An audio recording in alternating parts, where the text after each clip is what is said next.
दोस्तों, आपका स्वागत है आपके अपने YouTube चैनल नॉलेज विद हर्षित में। आज की वीडियो बहुत ही इंपॉर्टेंट होने वाली है उन सभी स्टूडेंट्स के लिए जो किसी भी सरकारी नौकरी की तैयारी कर रहे हैं।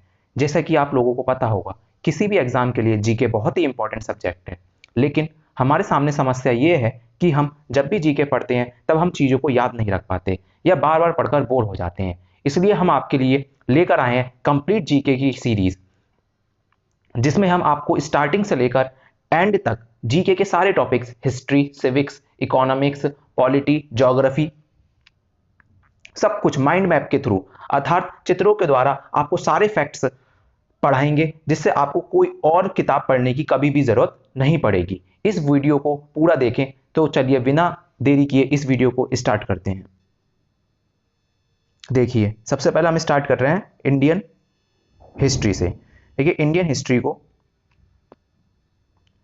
4 पार्ट्स में डिवाइड किया गया है। एक प्राचीन भारत, मध्यकालीन भारत, आधुनिक भारत और भारतीय राष्ट्रीय आंदोलन। ठीक है, तो हम आज का टॉपिक स्टार्ट करते हैं प्राचीन भारत से। प्राचीन भारत की आपको 2 वीडियो मिलेंगी, 2 वीडियो में आपको कंप्लीट प्राचीन भारत कंप्लीट करा दिया जाएगा। तो चलिए प्राचीन भारत के बारे में हम देखते हैं।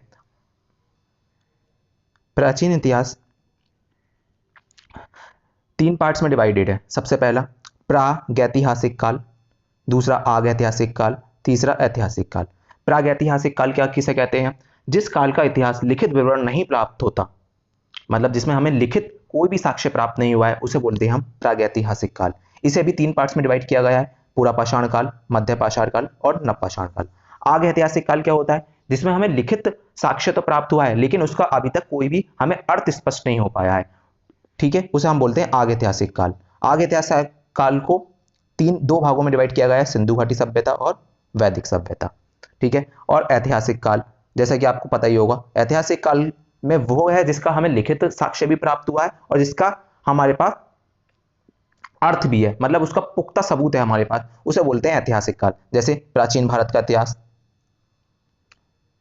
प्राचीन भारत का इतिहास, मध्यकालीन भारत का इतिहास और आधुनिक भारत का इतिहास। तो चलिए देखते हैं पूरा पाषाण काल में क्या होता है। पूरा पाषाण काल होता है भीमबेटका की गुफाएं, मतलब कि पूरा पाषाण काल के जो स्थल है वो भीमबेटका की गुफाएं से प्राप्त है। ठीक है, भीमबेटका की गुफाएं एग्जाम में क्वेश्चन आता है, भीमबेटका की गुफाएं कहां पर है? भीमबेटका की गुफाएं हैं हमारी मध्य प्रदेश के अंदर। ये बहुत इंपॉर्टेंट क्वेश्चन है, ध्यान रखना कि भीमबेटका की गुफाएं कहां पर मिलती हैं, तो आप ध्यान रखना मध्य प्रदेश में। इसी प्रकार से सराय नाहर राय, यहां पर क्या मिला है आपको? मानव के अस्थि पंजर का पहला अवशेष कहां से प्राप्त हुआ है? मदचाह या सराय नाहर राय से। वन्य धान का प्रमाण कहां से मिला है हमें? चौपानी मांडू से।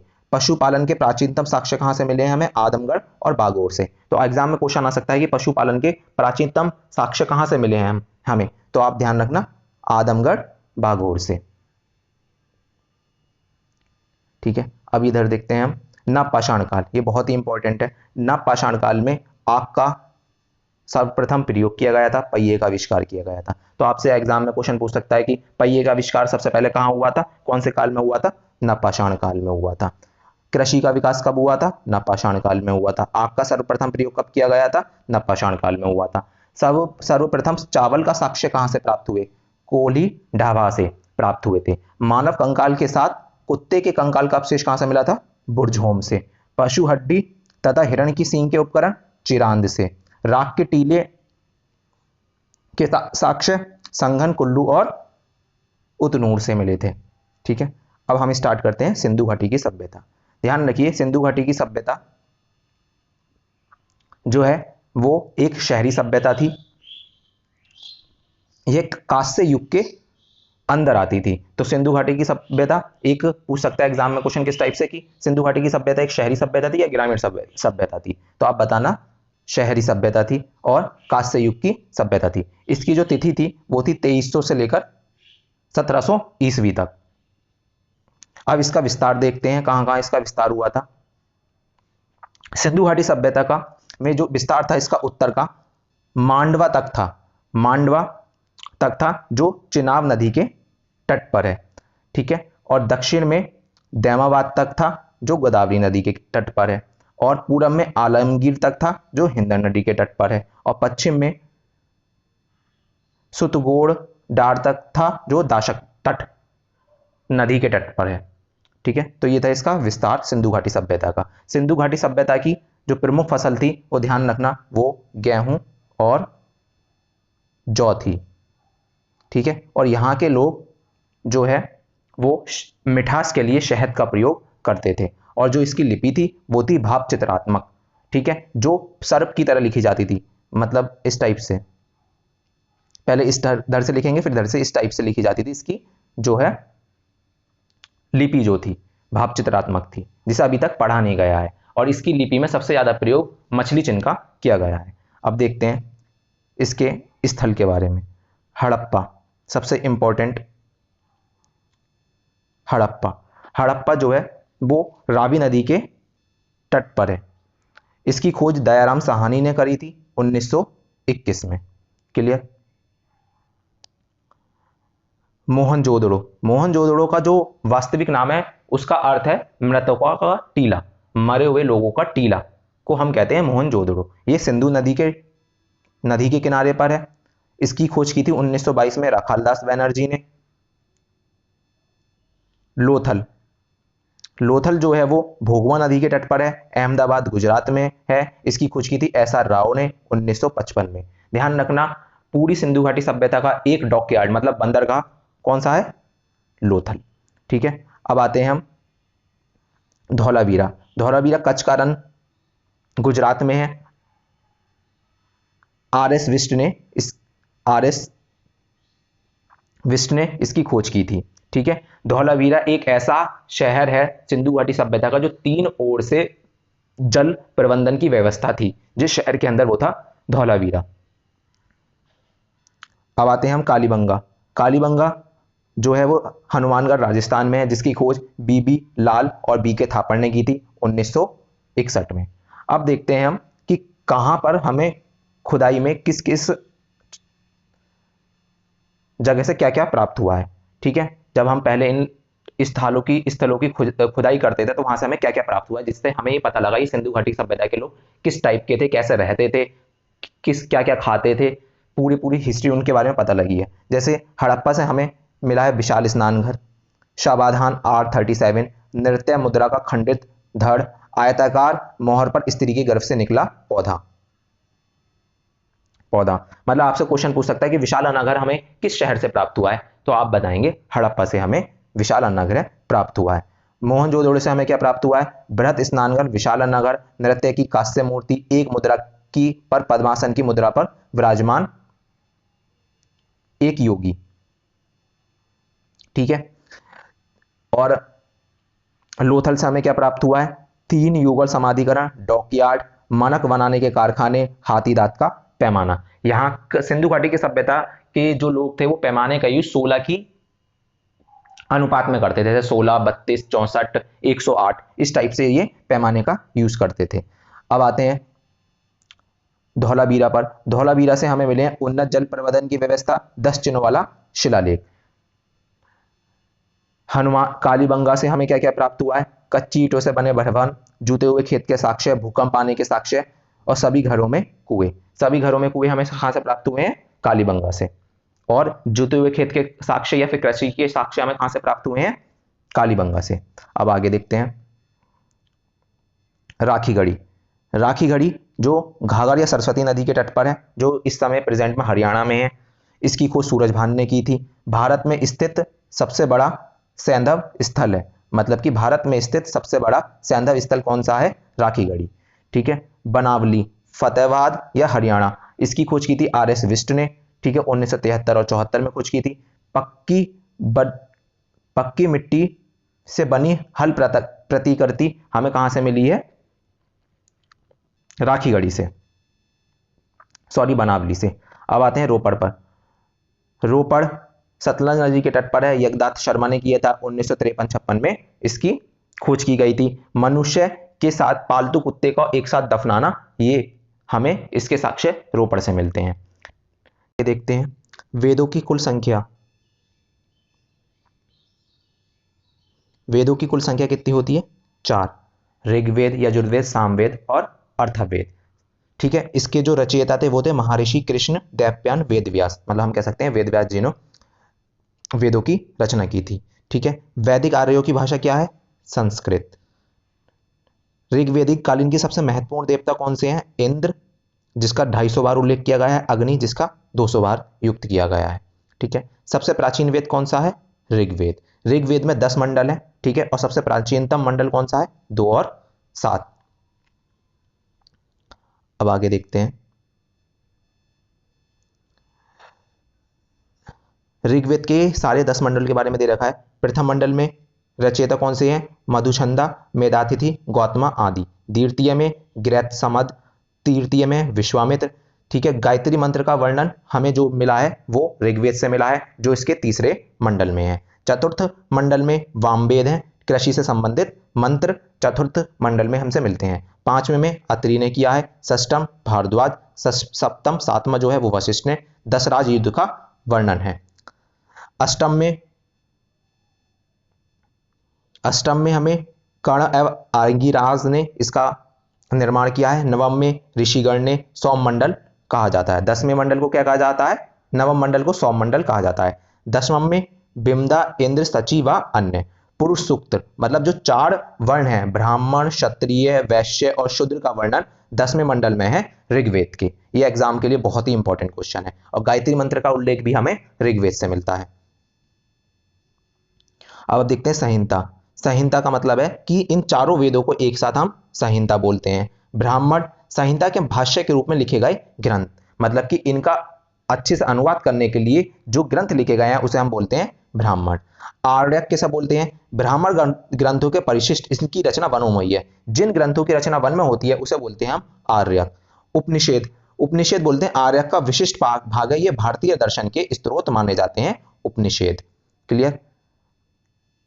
अब मूल वैदिक साहित्य को समझने हेतु 6 वेदांग ग्रंथ की रचना की गई है। 6 वेदांग ग्रंथ कौन कौन से हैं? शिक्षा, निरुक्त, कल्प, छंद, व्याकरण और ज्योतिष। ये 6 वेदांग हैं। ध्यान रखना कितने? 4 वेद हैं, 4 वेद हैं और 6 वेदांग हैं।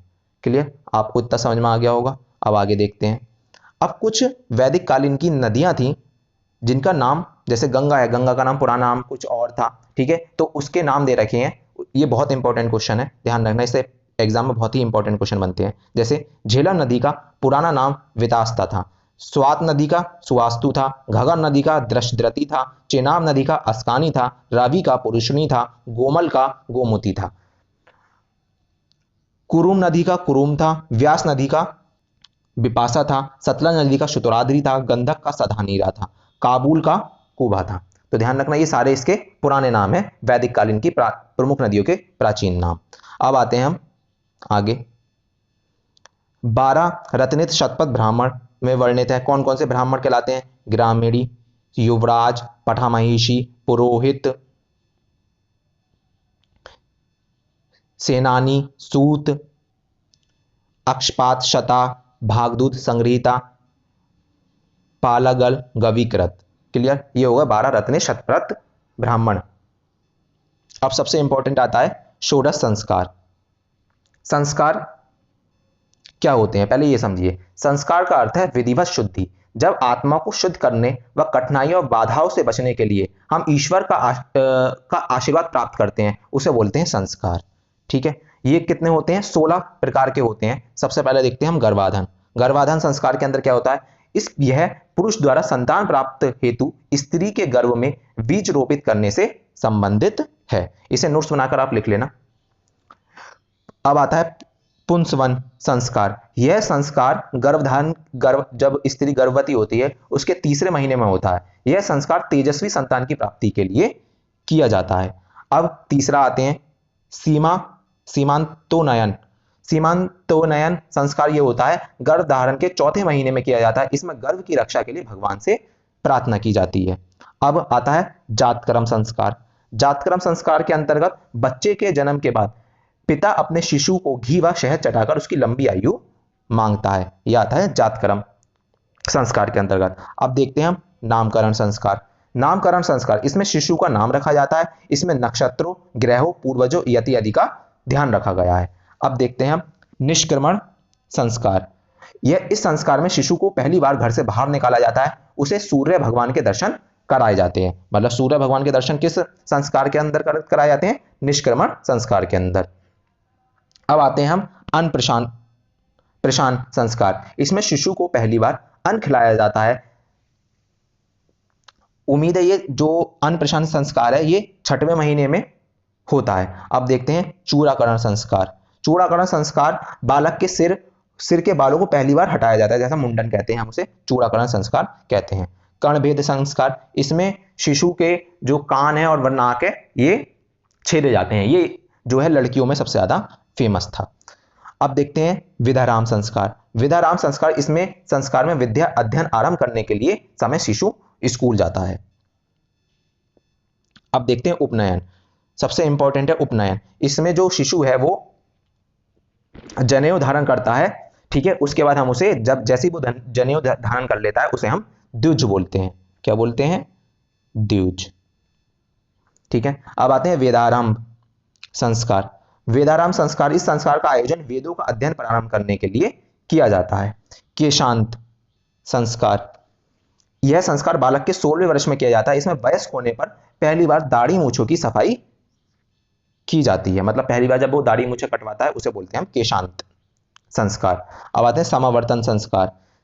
इस संतान की शिक्षा की प्राप्ति के अवसर पर यह संस्कार किया जाता है। विवाह, इस संस्कार के द्वारा वर का विवाह वधू से किया जाता है। अंत्येष्टि संस्कार, यह मनुष्य का अंतिम संस्कार माना जाता है। मृत्यु के उपरांत आत्मा की शांति व मोक्ष दिलाने के लिए यह संस्कार किया जाता है, अंत्येष्टि संस्कार।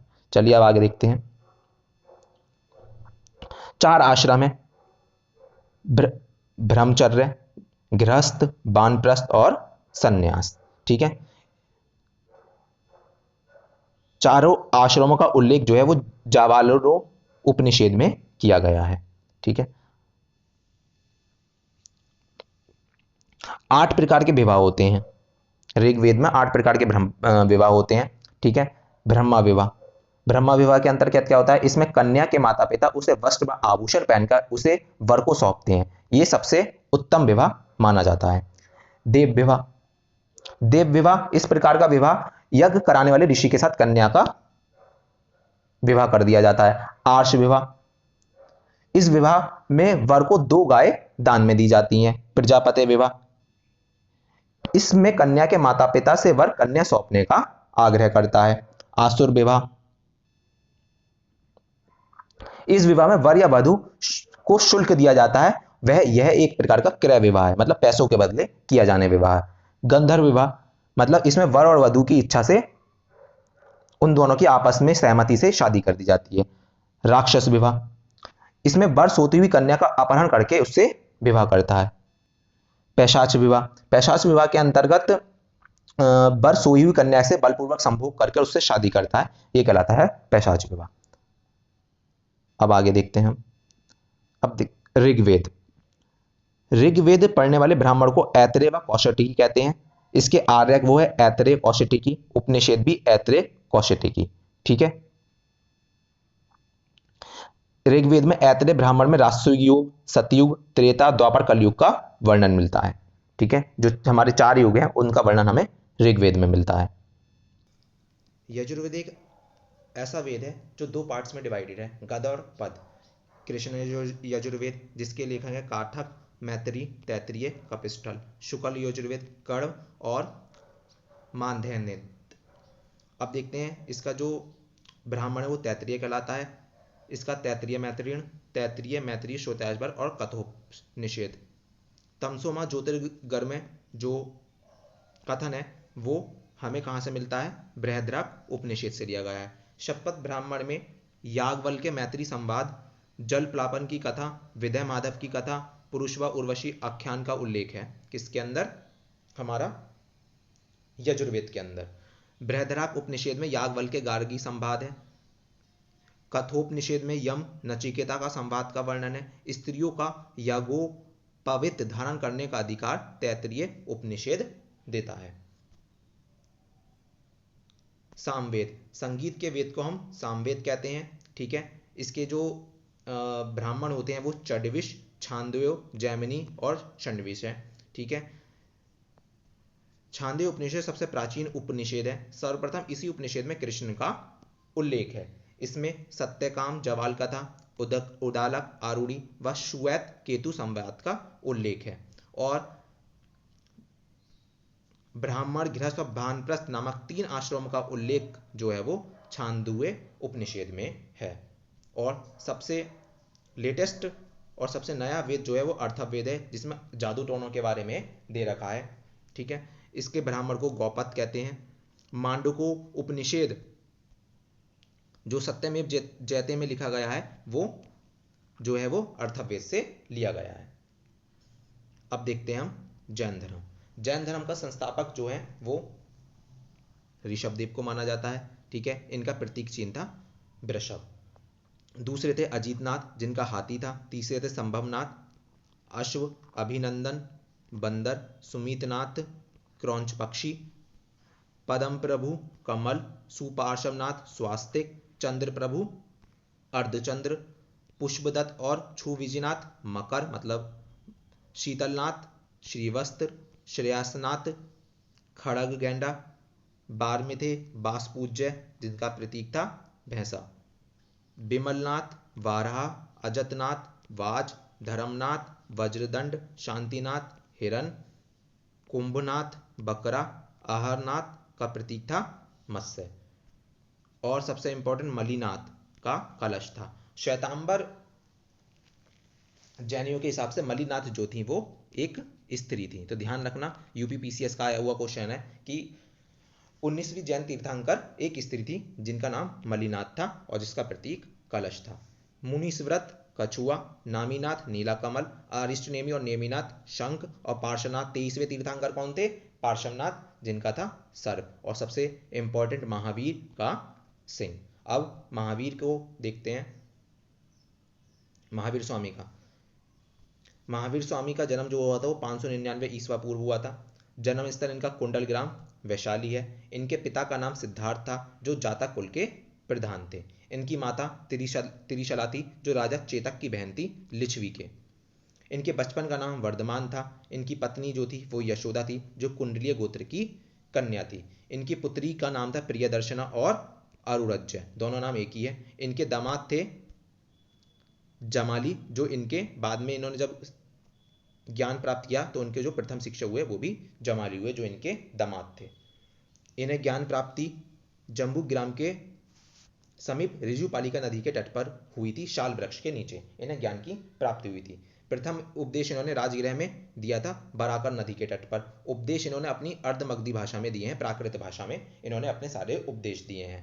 ठीक है, 527 ईस्वा पूर्व पावा में मल गणराज्य के सस्तीपाल के राजप्रसाद में इनकी मृत्यु हो गई थी। ठीक है, अब जैन धर्म के 3 रत्न कौन कौन से हैं? साम्यक दर्शनम, साम्यक आचरण और साम्यक ज्ञानम। तो आपसे पूछ सकते हैं जैन धर्म के 3 रत्न कौन कौन के हैं? साम्यक दर्शनम, साम्यक आचरण और साम्यक ज्ञानम। अब आगे देखते हैं जैन धर्म के 5 महाव्रत कौन से हैं महावीर के अनुसार? सत्य, अहिंसा, अस्त्य मतलब चोरी ना करना, अपरिग्रह मतलब ब्रह्मचर्य का पालन करना और ब्रह्मचर्य। अब ध्यान रखना जैन संप्रदाय 2 भागों में विभाजित हो गया है, श्वेतांबर और दिगंबर। श्वेतांबर उन जैनियों को कहते हैं जो श्वेत वस्त्र धारण करते हैं, और दिगंबर उन्हें कहते हैं जो नग्न अवस्था में रहते हैं। क्लियर? जैन धर्म का विश्वास, जैन धर्म जो है वो ईश्वर की मान्यता नहीं रखते हैं, आत्मा में विश्वास रखते हैं, पुनर्जन्म व कर्म में विश्वास रखते हैं, वेदों की अपौरुषेयता का स्वीकार नहीं करते हैं। मतलब कि जो भी उनकी रूढ़िवादी सोच है, ऑर्थोडॉक्स सोच है, वो वेदों की वो नहीं मानते हैं। क्लियर? अब आते हैं हम जैन संगतियों पर। 2 बार जैन संगतियां हुई हैं। प्रथम जैन संगति 300 ईस्वा पूर्व पाटलिपुत्र में हुई थी, इसके अध्यक्ष थे स्थूलभद्र। द्वितीय बौद्ध संगति 512 ईस्वी में हुई थी, स्थल था बल्लभी। ठीक है, और इसके अध्यक्ष थे देवधीगढ़ सभा श्रवण। ठीक है, अब हम देखते हैं बौद्ध धर्म।